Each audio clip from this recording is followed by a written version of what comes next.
السلام علیکم ورحمۃ اللہ وبرکاتہ۔ الحمدللہ والصلاة والسلام علی رسول اللہ وعلی آلہ واصحابہ اجمعین۔ محترم سامعین کرام، پارہ نمبر 28 یعنی 28 کی مختصر تفسیر پیش کی جا رہی ہے۔ اس پارے کے شروع میں ہے سورہ مجادلہ۔ یہ سورت مدنی ہے اور اس سورت کا سبب نزول یہ ہے کہ خولہ بنت مالک بن ثعلبہ رضی اللہ تعالی عنہا کو ان کے شوہر اوس بن صامت رضی اللہ تعالی عنہ نے زہار کر لیا تھا ان سے۔ تو زہار کیا ہوتا ہے؟ یعنی بیوی کو یہ کہہ دینا انتی علیہ کدہر امی، تو مجھ پر میری ماں کی پیٹھ کی طرح ہے۔ اس کو زہار کہتے ہیں۔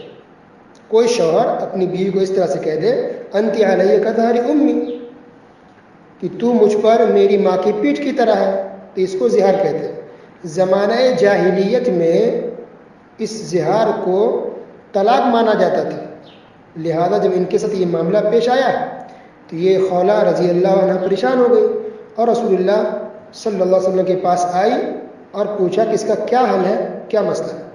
پیارے نبی صلی اللہ علیہ وسلم خاموش رہے، بلکہ یہ کہا کہ اس تعلق سے ابھی کوئی جواب نہیں ہے، شریعت میں اس مسئلے کا کوئی حل نہیں بتایا گیا، ابھی تک اللہ تعالیٰ نے اس بارے میں کوئی حکم نازل نہیں فرمایا۔ تو اس طرح سے بات چیت ہوتی رہی، وہ پریشان ہو گئی کہ ایسے کیسے ہمارے بارے میں کوئی حل نہیں ہے، ہم کیا کریں، کیا ہوگا۔ یہ بات ہو ہی رہی تھی کچھ دیر تک، تب اللہ سبحانہ و تعالیٰ نے یہ سورت نازل فرمائی، سورہ مجادلہ، یعنی 88 پارے کی سب سے پہلی سورت۔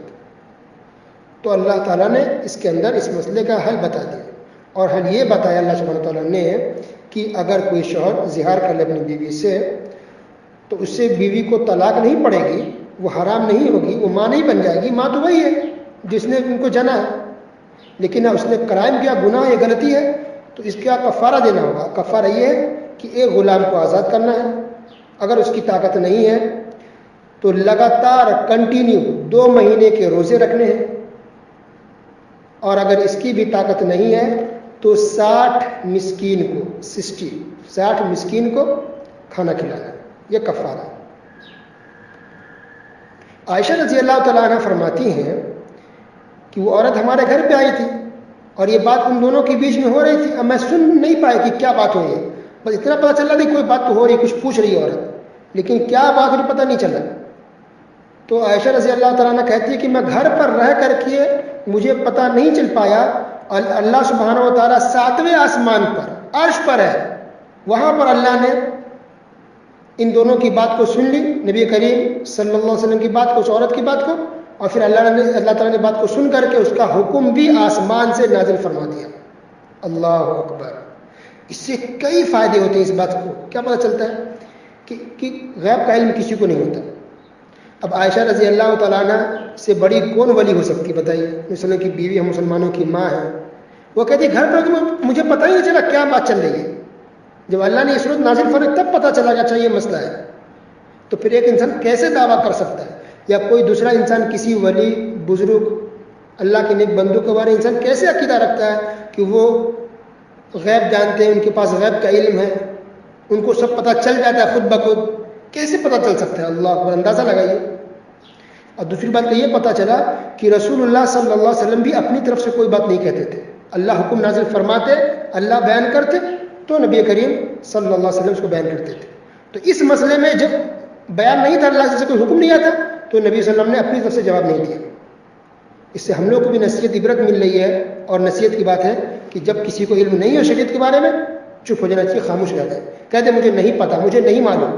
تو مجھے نہیں پتہ، مجھے نہیں معلوم، یہ کہنے میں کوئی عیب کی بات نہیں ہے، بلکہ ایسا کہنا چاہیے۔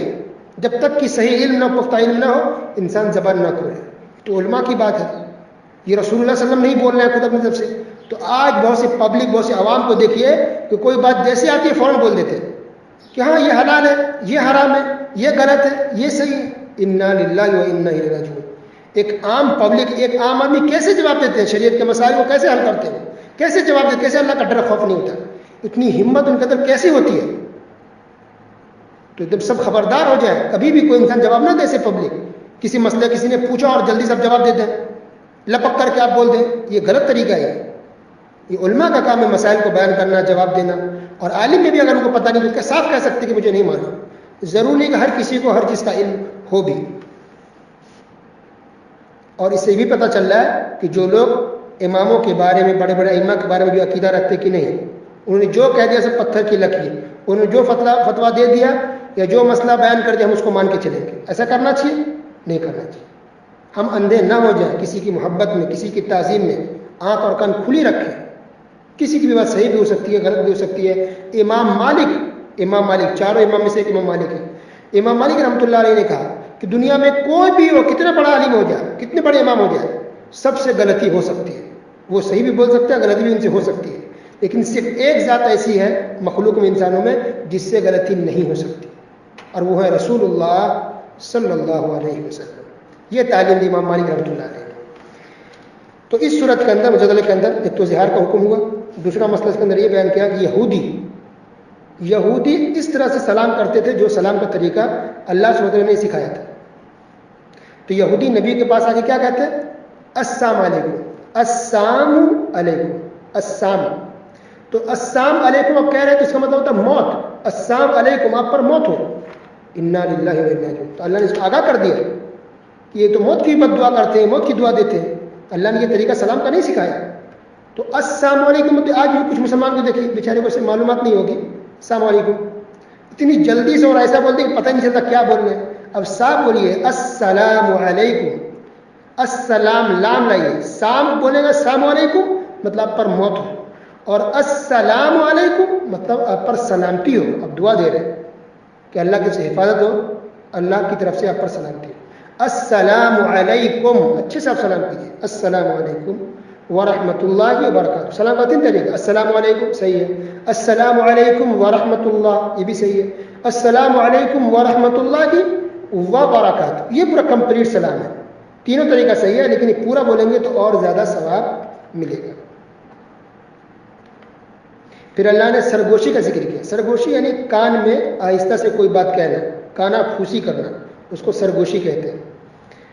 تو اللہ تعالیٰ نے منع فرمایا کوئی انسان سرگوشی نہ کرے برائی کے کاموں میں, غلط کاموں میں. آج دیکھیے عورتوں میں یا مردوں میں کانا پھوسی کرتے, سرگوشی کرتے ہیں, کسی کی برائی, کسی کی غیبت, کسی یا کچھ, تو ایسی بھی غیبت گناہ ہے. سرگوشی کرنا بری چیزوں میں, غلط کاموں میں اور بھی بڑا گناہ ہے.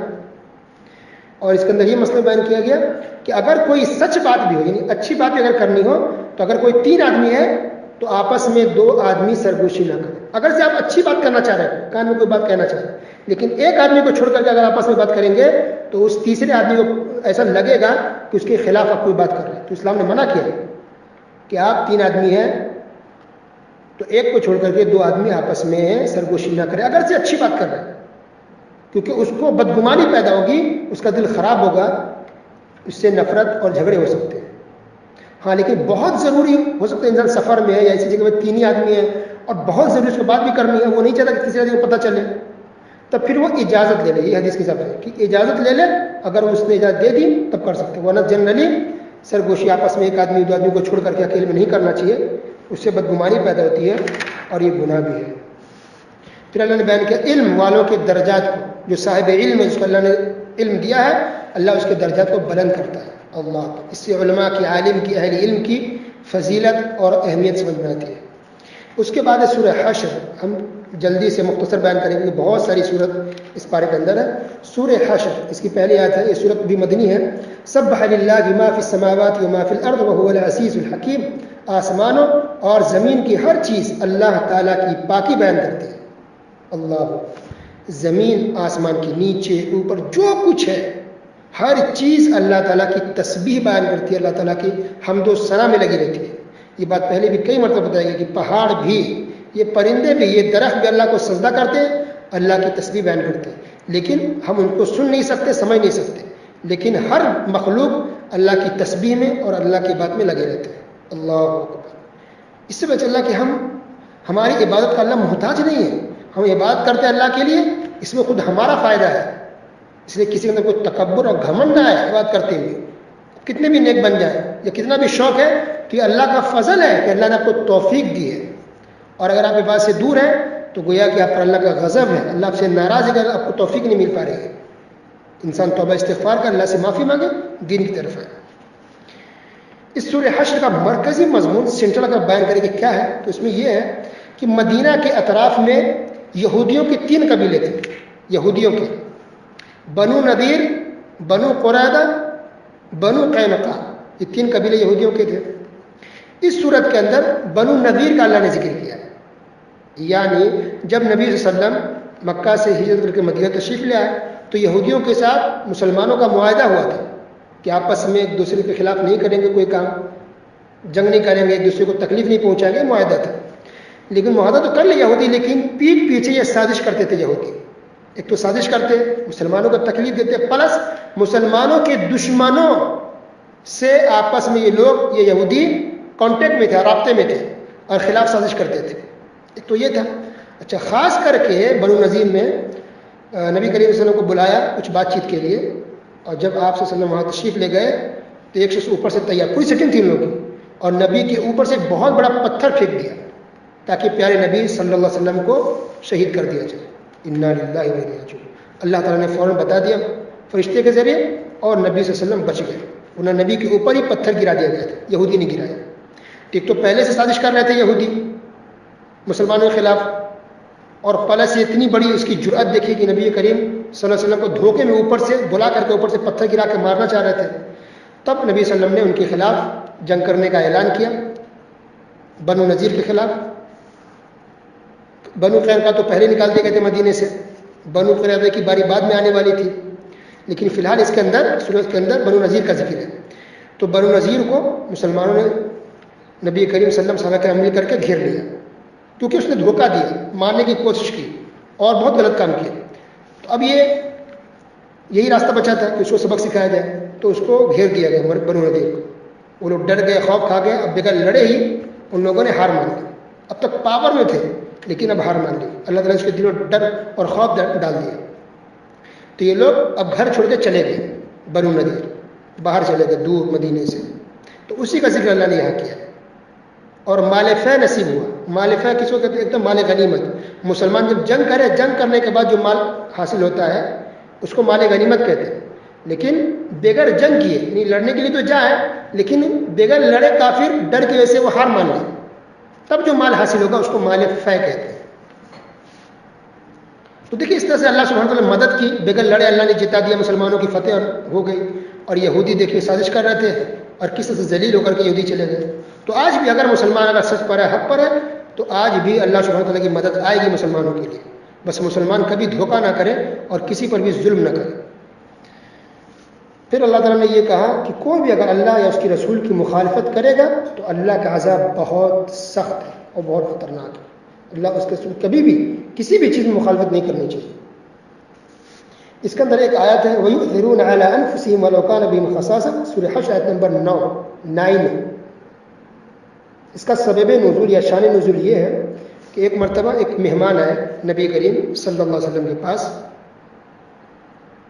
تو آپ کے پاس کھانے کو کچھ بھی نہیں تھا گھر پر. غور کیجیے، اللہ اکبر، گھر میں کھانے کچھ بھی نہیں تھا. تو نبی صلی اللہ علیہ وسلم نے ایک صحابی کو کہا کہ ایک کام کرو، تم لے جاؤ اپنے گھر پر مہمان کو. تو وہ صحابی اپنے گھر پر لے آئے. گھر پر لے تو آئے، بیوی سے پوچھا، پتہ چلا گھر میں صرف تھوڑا سا کھانا ہے، اتنا ہے کہ بچے ہی کھا سکتے، بس صرف بچے کا کھانا بچا ہوا. اب کیا کریں، مہمان ہیں، بڑوں کے لیے بھی نہیں ہے. تو انہوں نے مشورہ دیا بیوی کو کہ ایسا کرنا کہ جب میں کھانا لے کر کے مہمان کے پاس جاؤں تو تم چراغ کو یعنی لائٹ کو بجھا دینا اور اندھیرا ہو جائے گا تو مہمان کھائیں گے اور میں نہیں کھاؤں گا. اس طرح سے مہمان کا پیٹ بھر جائے گا. اچھا، ان کو بھی برا نہیں لگے گا، میں نہیں کھاؤں سامنے تو عجیب لگے گا، آپ کیوں نہیں کھا رہے؟ تو میں نہیں کھاؤں گا، مہمان کھا لیں گے، ان کا پیٹ بھر جائے گا. تو گویا کہ اس صحابی خود بھی نہیں کھائے، بیوی نہیں کھائی، بچے نہیں کھائے، گھر کا جو بھی کھانا بچا ہوا تھا وہ مہمان کو کھلا دیا.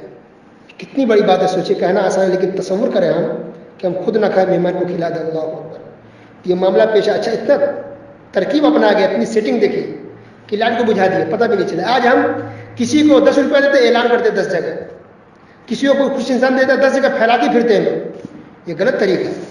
آپ اللہ کے لیے آپ نے کیا ہے، خاموش ہو جائیں، اللہ تعالیٰ کو اس کا اجر و ثواب دے گا. تو یہ واقعہ پیش آیا، مہمان کو کھانا کھلا دے گا. صبح کو جب یہ نبی کریم صلی اللہ علیہ وسلم کے پاس آئے تو نبی کریم صلی اللہ علیہ وسلم نے کہا کہ اللہ تعالیٰ نے تمہارے بیوی کی شان میں، تعریف میں اللہ تعالیٰ نے آیت نازل فرما دی۔ اللہ اکبر، خوشی سے جھوم اٹھے۔ یہ تھے صحابہ۔ کیسے اج لوگ صحابہ کے خلاف کچھ لوگ کوئی بات کہہ دیتے ہیں، کیسے صحابہ کے خلاف کوئی انسان کوئی بات کہتا ہے؟ ان کی نیکیاں، ان کی اچھائیاں، ان کی قربانیاں اتنی ہیں کہ ہم مرتے دم تک نہیں کر سکتے۔ اللہ اکبر۔ تو بہت سی قرآن کی آیتیں ایسی جو صحابہ کی شان میں نازل ہوئی ہیں، ان کی تعریف میں نازل ہوئی ہیں۔ اللہ اکبر۔ اس کے بعد ایک آیت ہے، لو انزلنا هذا القرآن على جبل لرأيته خاشعا متصدعا من خشية الله، سورہ حشر آیت نمبر 21۔ اللہ نے کہا کہ اگر ہم اس قرآن کو کسی پہاڑ پر اتارتے تو خوف الہی سے، یعنی اللہ کے خوف سے، یہ پہاڑ پست ہو کر ٹکڑے ٹکڑے ہو جاتے۔ اللہ اکبر۔ قرآن کو اگر پہاڑ پر اتارا تو پہاڑ ٹکڑا ٹکڑا ہو جاتا ہے، اس کے اتنی طاقت نہیں ہے قرآن کو اٹھا سکتا۔ لیکن اللہ سبحانہ و تعالیٰ نے دیکھی اس امت پر، خصوصاً محمد رسول اللہ صلی اللہ علیہ وسلم پر کتنا احسان کیا، وہ طاقت دی، وہ حوصلہ دیا کہ قرآن کے بوجھ کو اٹھا سکے۔ اس کا جو وزن ہے، مانوی وزن، اسے اٹھانے میں تو وزن نہیں، مانوی اس کے اندر جو وزن ہے کہ اس کو ہم برداشت کر سکے، رسول صلی اللہ علیہ وسلم برداشت کیا، اور یہ امت برداشت کر پا رہی ہے، ہم سن پا رہے ہیں، عمل کر پا رہے ہیں۔ یہ اللہ کی توفیق ہے اور اللہ کا احسان ہے ہم بندوں پر کہ اللہ نے یہ صلاحیت دی ہے کہ ہم قرآن جیسی عظیم کتاب کو ہم نے اٹھایا اور اس پر ہم عمل کر رہے ہیں۔ سب سے آخر میں 2 آیت سورہ حشر کی، ان 2 آیتوں کے اندر بہت سے نام اور صفات بیان کیے۔ آخری 2 آیتوں میں بہت سے نام اور صفات ہیں۔ اس تعلق سے بات پہلے بتائی گئی تھی کہ اللہ کے نام صرف 99 ہی نہیں ہیں، 99 مشہور ہیں، اللہ کے بے شمار نام ہیں، ان میں سے 99 مشہور ہیں۔ تو اللہ کے نام بے شمار ہیں، اور جتنے بھی اس نام ہیں سب اچھے ہیں، خوبصورت ہیں۔ تو اللہ کے نام بے شمار، اللہ کی صفات بے شمار، لیکن اللہ کے جو بھی نام ہیں اچھے ہیں، خوبصورت ہیں۔ اللہ کو اگر پکارنا ہے تو انہی ناموں سے پکارا جائے جو نام قرآن اور حدیث میں آیا ہے۔ خدا کہنا اور کوئی لفظ استعمال کرنا، بارگاہ عزتی، یہ سب نہیں کہنا چاہیے۔ جو اللہ کا نام ہے قرآن حدیث میں بہت نام ہے، اس نام سے اللہ کو پکارے۔ اس کے بعد سورہ الممتحنہ، یہ سورت مدنی ہے۔ اس کے اندر ایک مرکزی مضمون اگر ہم کہیں تو یہ ہے کہ نبی کے زمانے میں ایک مسلمان نے کچھ ایک بات لکھ کر دی یا لکھ کرنے کی کوشش کی۔ مسلمانوں میں آپس میں میٹنگ جو بات ہو رہی تھی، انہوں نے ایک بات بھیج دی کافر کی طرف، صرف اس وجہ سے بس کیونکہ ان کے بچے مدینے میں تھے اور ان کے بچے مکہ میں تھے، تو ڈر رہا تھا کہ اسے ہلاک نہ ہو جائے گا، لوگ مار نہ دیں، کیونکہ ان کا پورے رشتہ داری سے بیوی بچے تھے۔ تو وہ لیٹر انہوں نے لکھ کے دیا، تو ابھی راستے میں ایک عورت لے کے جا رہے تھے اپنے بال میں چھپا کر کے، تو اللہ سبحانہ وتعالیٰ نے جبرائیل علیہ السلام کے ذریعے بتا دیا اور اس عورت کو راستے میں ہی پکڑ لیا گیا۔ ٹھیک ہے، وہ لیٹر کافر تک نہیں پہنچ پایا۔ تب اللہ سبحانہ وتعالیٰ نے یہ صورت نازل فرمائی۔ یہ غلط طریقہ ہے، کوئی بھی مسلمان کے لیے حلال نہیں ہے، جائز نہیں کوئی مسلمانوں کی بات، مسلمانوں کی کسی راز کو کافر تک پہنچا، دشمن تک پہنچا، یہ بہت بڑا گناہ ہے۔ تو اس سے ہم سبق مل رہا ہے قیامت تک کے لیے، ہم مسلمانوں کے لیے ہے کہ ہم میں سے کبھی بھی اپنے فائدے کے لیے، اپنے بچوں کے لیے، اپنی بیوی کے لیے یا پیسے، آج ہے نا کتنے مسلمان ہیں، آج کتنے مسلمان ایمان فروش ہیں، کرسی کے لیے، عہدہ کے لیے، نیتا بننے کے لیے، لیڈر بننے کے لیے یا پیسے کے لیے مسلمانوں کے خلاف سازش کرتے ہیں یا مسلمانوں کی اندرونی بات کو کافر تک پہنچا دیتے ہیں۔ کافر کا ہیلپ آتا ہے، مسلمان کھل کر کے کافر کا ہیلپ کر رہا، مدد کر رہا ہے، مسلمان کے خلاف بول رہا ہے، یہ کفر ہے سراسر۔ یہ بہت بڑا گناہ ہے کوئی انسان مسلمانوں کی راز کو یا مسلمانوں کی اندرونی بات کو لکھ کرے دوسروں تک پہنچائے، چاہے آپ کی جان چلی جائے، کبھی بھی مسلمانوں کے راز کو اور مسلمانوں کی اندرونی بات کو آپ دشمن تک نہیں پہنچا سکتے۔ اس کے بعد یہ صورت نازل ہوئی سورہ حدیبیہ کے بعد، سورہ حدیبیہ کا ذکر ہو چکا ہے۔ اس صورت کے اندر اللہ نے یہ بھی بیان فرمایا کہ کوئی بھی مسلمان عورت کسی کافر کے لیے حلال نہیں ہے، کوئی بھی مسلمان عورت لڑکی کسی کافر مشرک کے لیے حلال نہیں، یعنی کسی مسلمان لڑکی یا عورت کی شادی کسی کافر سے نہیں ہو سکتی، چاہے وہ ہندو ہو، کرسچن ہو، یہودی ہو، کتنا اچھا دکھنے میں انسان لگتا ہو، اخلاق اچھے ہو، مسلمانوں سے محبت کرتا ہو، اگرچہ ہو، لیکن وہ کلمہ پڑھ کے مسلمان نہیں ہوا، اپنے کفر سے وہ توبہ نہیں کیا، تب تک اس کی شادی کسی مسلمان عورت سے یا کسی مسلمان لڑکی سے شادی نہیں ہو سکتی۔ یاد رکھیں، کسی بھی مسلمان لڑکی کی، کسی بھی مسلمان عورت کی شادی کسی کافر سے نہیں ہو سکتی جب تک کہ وہ کلمہ پڑھ کے مسلمان نہیں ہوتا، اپنے کفر سے توبہ نہیں کر لیتا، شادی نہیں ہو سکتی۔ پھر اس کے اندر یہ بھی بیان ہے، بیعت کا ذکر اللہ نے کیا. عائشہ رضی اللہ تعالیٰ عنہ فرماتی ہے کہ بیعت جب کرتے رسول صلی اللہ علیہ وسلم تو مردوں سے بیعت کرتے تو ہاتھ پہ ہاتھ رکھتے، یعنی بیعت یعنی معاہدہ کہ ہم اسلام پر چلیں گے، قرآن اس پر عمل کریں گے، ہم شرک نہیں کریں گے، ہم گناہ نہیں کریں گے، اس کو بیعت کہتے ہیں. تو عائشہ رضی اللہ تعالیٰ فرماتی ہے کہ جب عورتیں بیعت کرتی تو رسول اللہ صلی اللہ علیہ وسلم صرف زبان سے ان سے عہد لے لیتے تھے بس. کبھی رسول اللہ صلی اللہ علیہ وسلم نے کسی غیر محرم کے ہاتھ کو ٹچ نہیں کیا.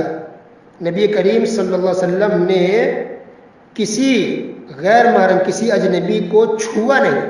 اللہ رسول ہو کر کے بھی کبھی نہیں چھوئی کسی کو. بیعت بھی نہیں صرف ہاتھ سے، صرف زبان سے، بس زبانی طور پر عورت سے بیعت لیتے تھے، کبھی ٹچ نہیں کیا. اور بھی بہت سی اہم باتیں صورت کے اندر بیان کی گئی ہے.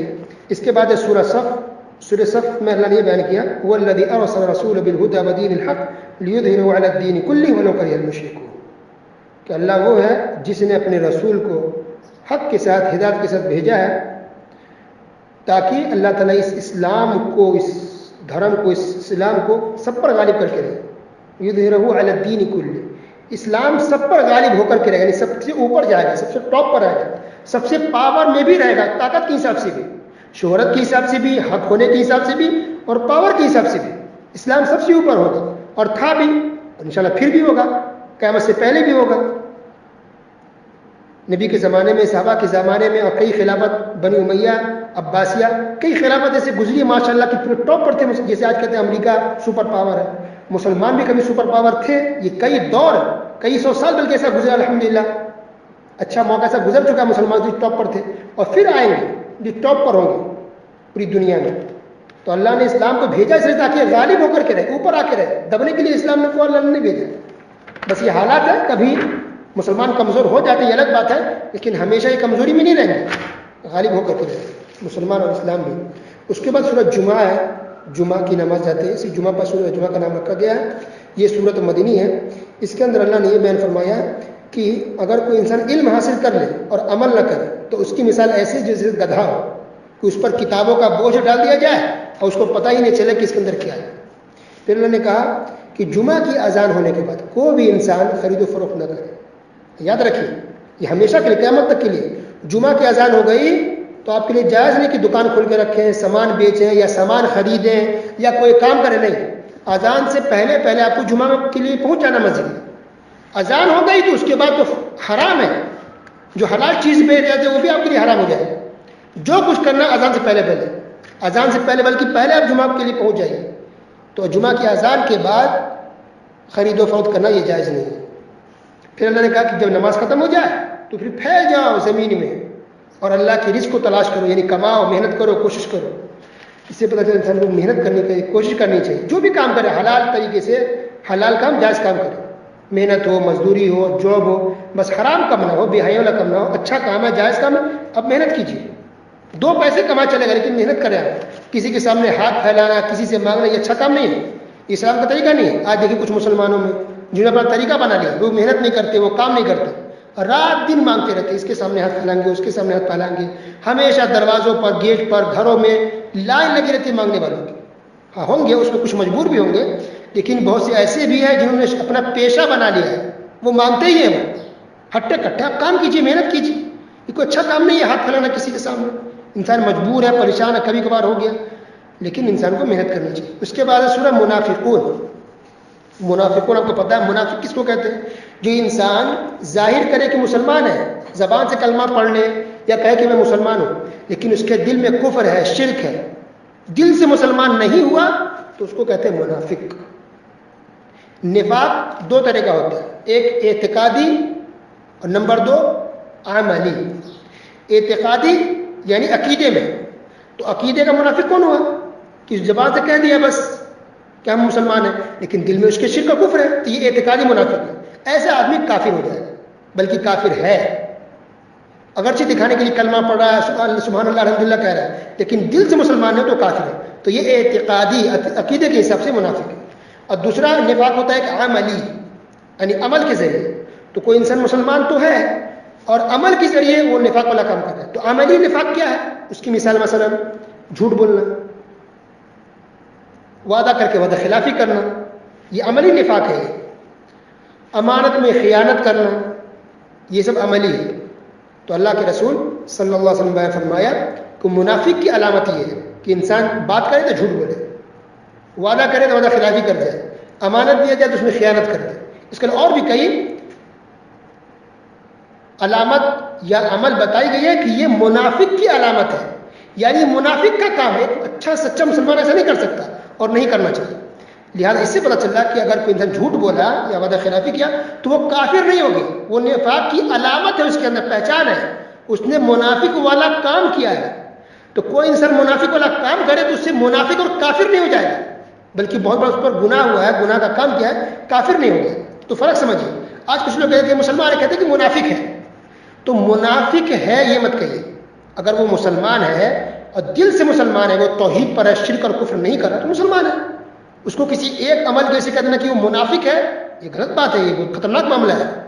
ہاں یہ کہہ سکتے ہیں کہ اس کے اندر منافق والی علامت ہے, اس کے اندر منافق والا کام ہے, اس نے منافق والا کام کیا ہے, ایسا بول سکتے ہیں. لیکن منافق نہیں کہتے کہ جو منافق ہے وہ تو کافر ہے.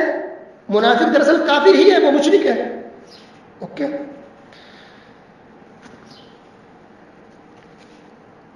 تو اس سورہ منافقین کے اندر, سورہ منافقون کے اندر پوری بات منافق کے متعلق بتائی گئی. اس کی پہچان کیا, اس کی علامت کیا, اس کا طریقہ, کتنا جھوٹ بولتے ہیں, کتنا غلط کام کرتے ہیں, کتنا تکلیف دیتے ہیں, تو اس کے بارے میں یہ بیان ہے.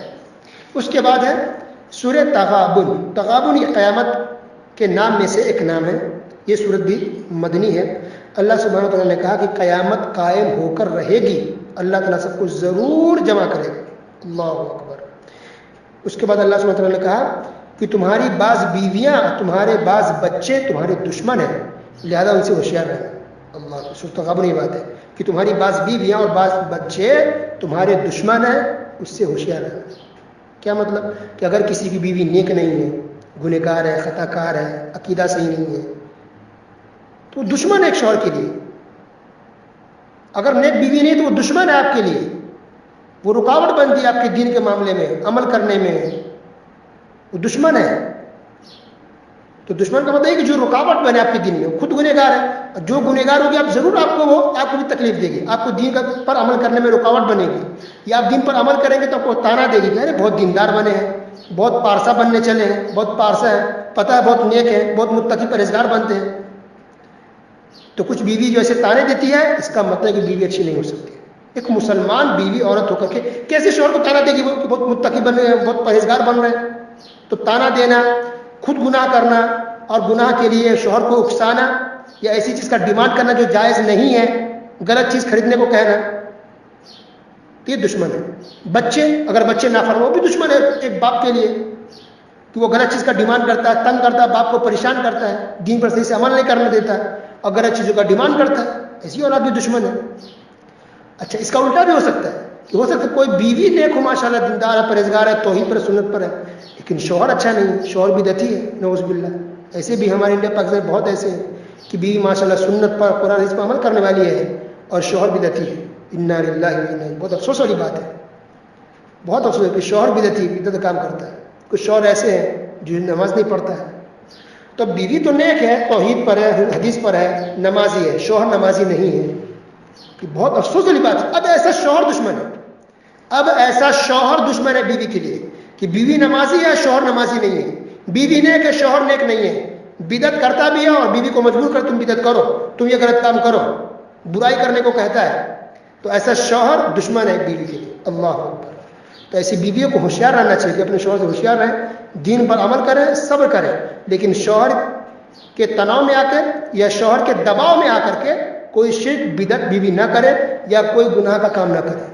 جب تک سچ بات شوہر کا ہے, اچھا بات کا ہے, کام کرے, لیکن شوہر کبھی بھی نافرمانی کی بات کہے, بدعت کرنے کو ہے, شرک کرنے کو کہے, یا نافرمانی والی بات کہے, اگرچہ شوہر 1000 بار کہہ دے, بیوی اس کی نافرمانی والی بات میں بات نہ مانے, چاہے اس کو تکلیف ہی کیوں نہ دیا جائے.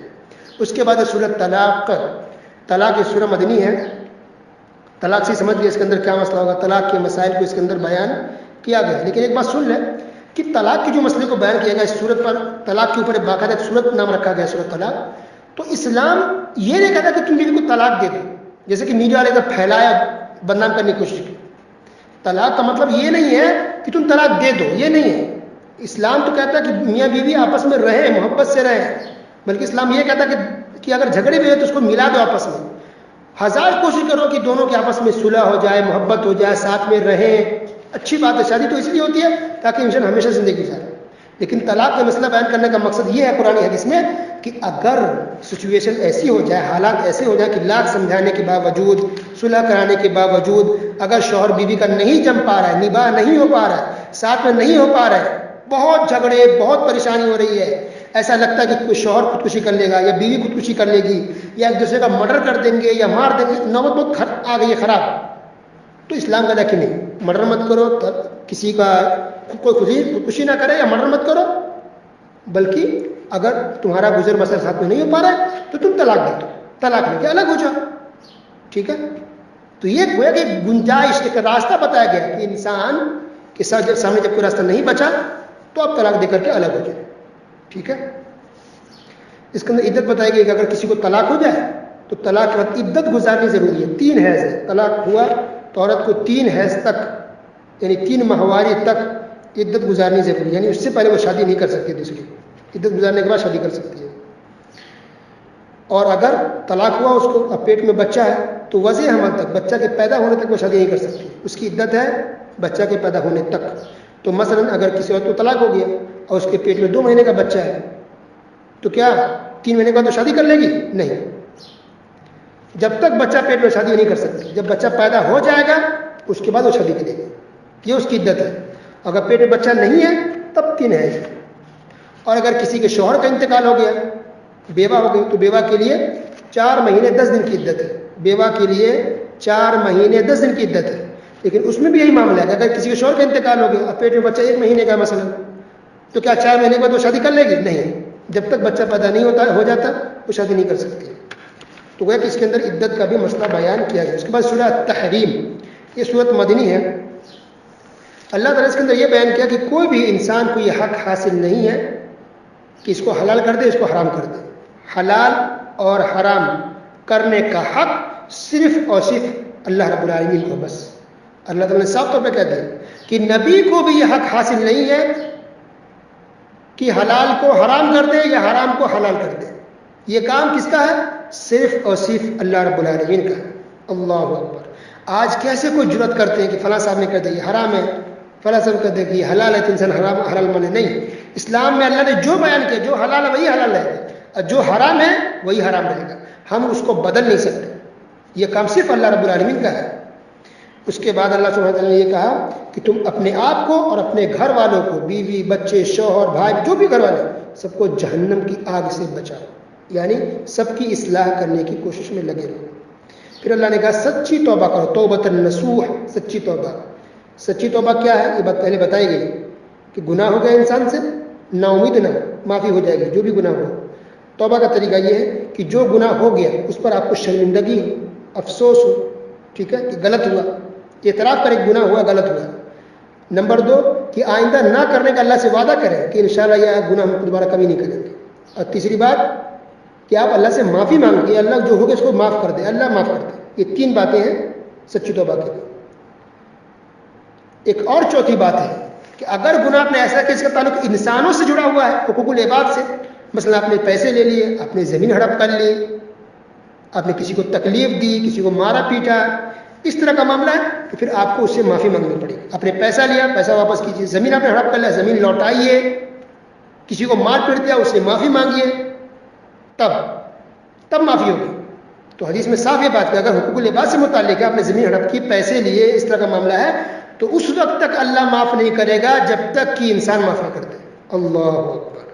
گویا وہ گناہ جس کا تعلق آپ کے اور اللہ کے بیچ کا معاملہ ہے, کوئی ایسا گناہ ہوگا تو 3 چیز کریں, گناہ آپ کا معاف. لیکن اگر ایسا گناہ اس کا تعلق انسانوں سے بھی ہے, جیسے حقوق, زمین ہڑپ, پیسہ, اس طرح مار پیٹ, اس طرح کا معاملہ, تو گویا کہ 4 چیزیں ہیں توبہ میں, 4 چیز. چوتھی چیز یہ کہ وہ انسان سے بھی معافی مانگے. واپس لوٹانے والی چیز تو لوٹا دے, نہیں ہے تو معافی مانگے. وہ انسان معاف کر دے تب معافی ہوگا. ٹھیک ہے. اور سب سے اخیر میں جو 28واں پارہ سب سے اخیر والی آیت میں اللہ سبحانہ وتعالیٰ نے مریم علیہ السلام کا ذکر کیا, تعریف کی کہ یہ ایک مریم تھی کہ جتنی پاک دامن تھی, عزت دار تھی, ماشاء اللہ. تو گویا کہ ایک نصیحت ہے تمام خواتین کے لیے کہ عورتیں بھی, لڑکیاں اپنی عزت کا خیال رکھیں, اپنی آبرو کو, اپنی عزت کو بچا کر رکھیں, کوئی دیکھے نہ دیکھے، کسی کو کچھ پتہ چلے نہ چلے، مگر اللہ سبحانہ و تعالیٰ دیکھ رہا ہے، اللہ سبحانہ و تعالیٰ کو سب پتہ ہے. اپنی عزت کا خیال رکھیں، اپنی عزت آبرو کو بچا کر رکھیں. اللہ تعالیٰ سننے کے ساتھ ساتھ عمل کی توفیق عطا فرمائے. وصلی اللہ علی نبینا محمد وعلی آلہ وصحبہ اجمعین. والسلام علیکم ورحمۃ اللہ وبرکاتہ.